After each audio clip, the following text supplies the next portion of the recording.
আসসালামু আলাইকুম রহমতুল্লাহি ওয়া বারাকাতুহু।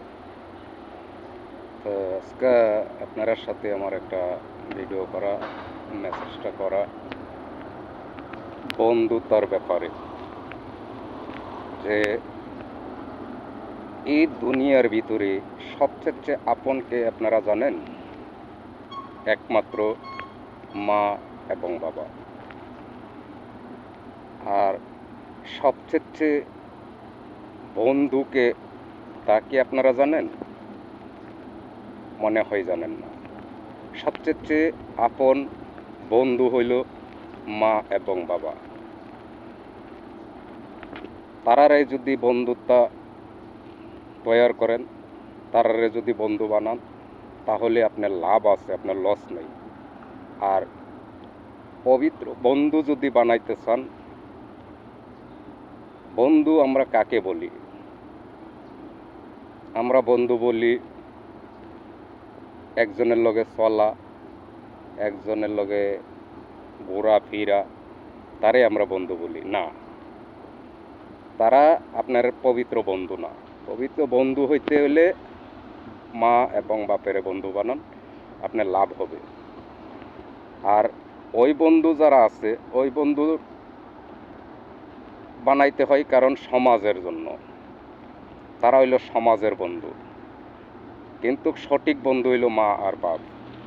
তারারে যখন বন্ধু বানাইবেন, তখন তারা যখন আপনারে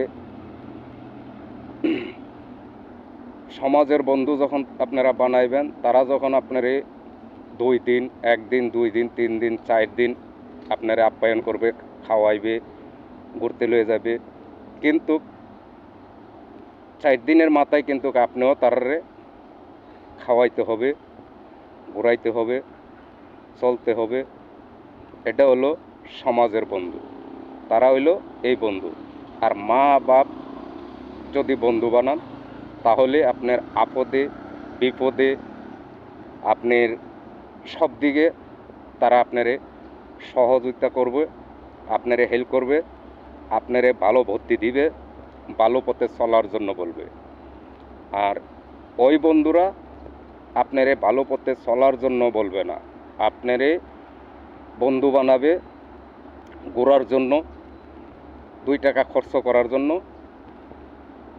সে আপনার জন্য খরচ করবে, আপনি সের জন্য খরচ করবেন। এটা হইল সমাজের বন্ধু। আর মা বাপ হইল সবচেয়ে আপন, সবচেয়ে প্রিয় বন্ধু। মা বাপের বন্ধু বানান, আপনার লাভ ছাড়া লস হবে না। তো সবাই সবার জায়গার থেকে, যারার মা বাপ দুনিয়াত বেঁচে আছে, আপনারা মা বাপের বন্ধু বানান, আপনার কাজে আইবে। ওকে, আল্লাহ হাফেজ।